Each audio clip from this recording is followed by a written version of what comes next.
Speaking section. The speaking section tests your ability to communicate in English in an academic setting.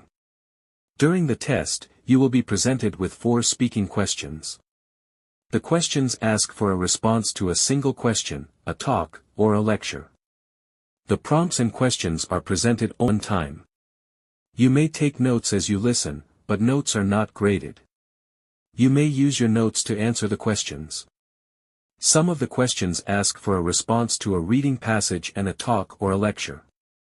The reading passages and the questions are written, but the directions will be spoken. Your speaking will be evaluated on both the fluency of the language and the accuracy of the content.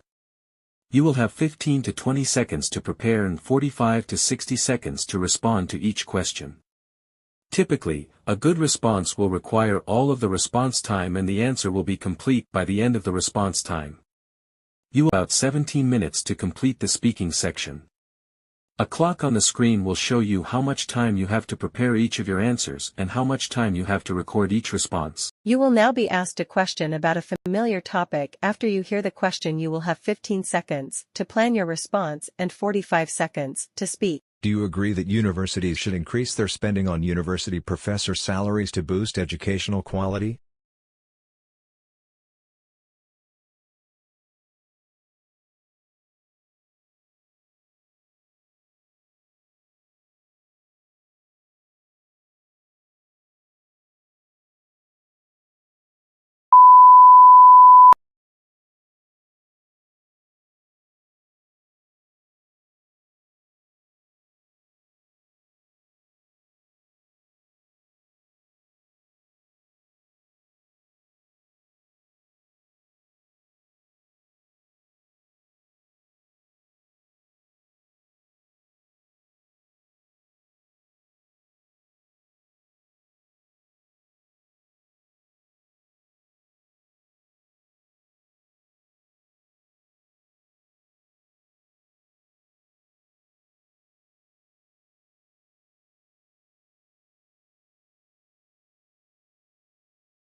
You will now read a short passage and then listen to a conversation on the same topic. You will then be asked a question about the passages. After you hear the question, you will have 30 seconds to prepare your response and 60 seconds to speak. You have 45 seconds to read the passage below.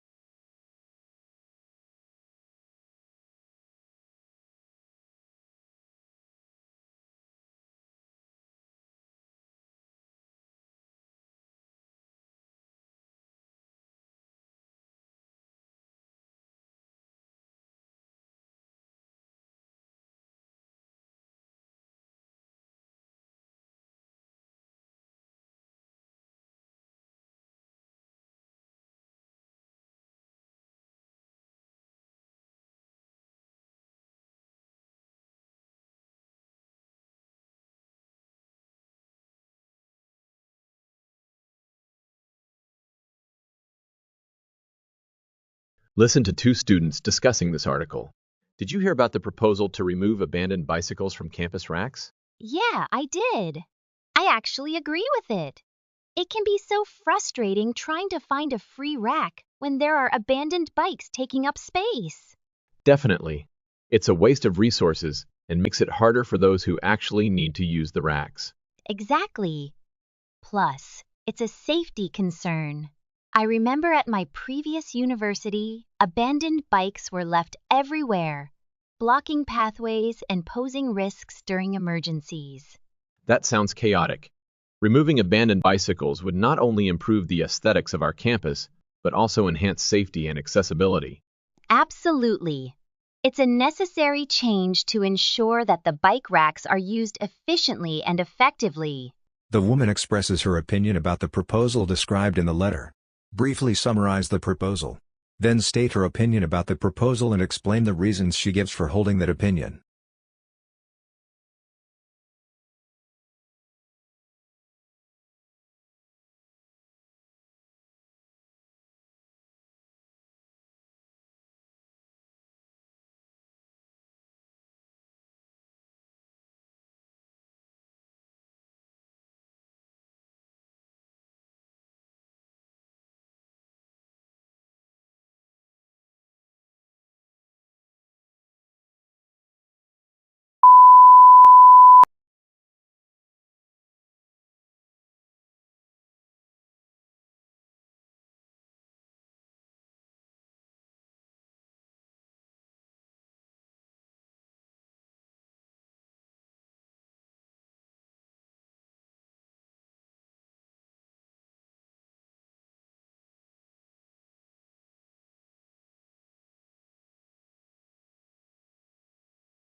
You will now read a short passage and then listen to a lecture on the same topic. You will then be asked a question about the passage.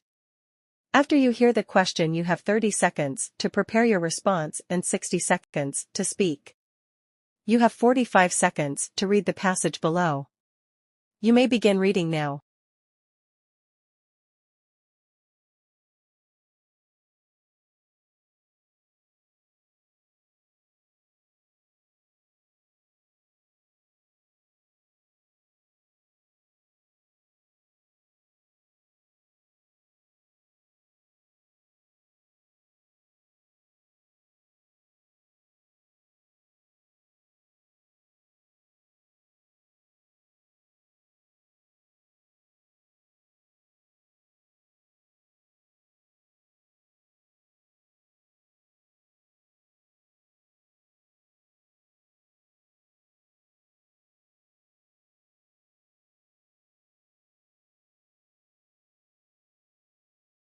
Now listen to part of a lecture in an animal behavior class.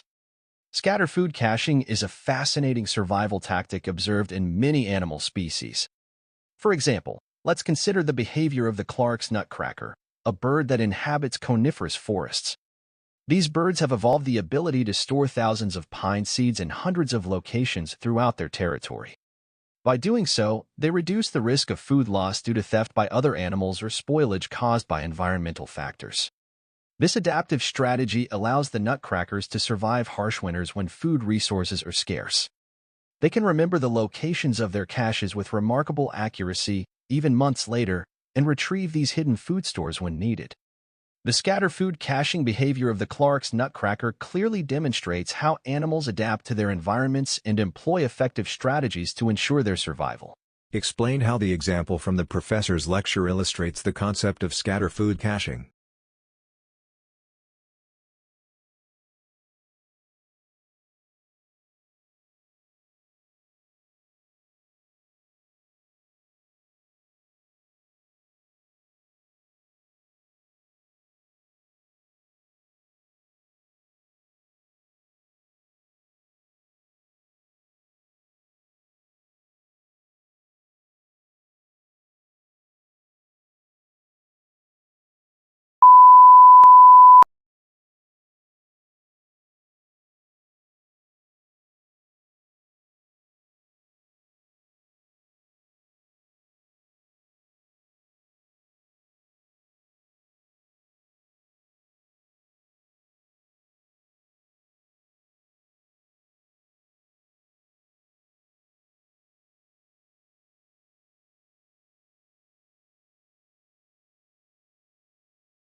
You will now listen to part of a lecture. You will then be asked a question about it. After you hear the question, you will have 20 seconds to prepare your response and 60 seconds to speak.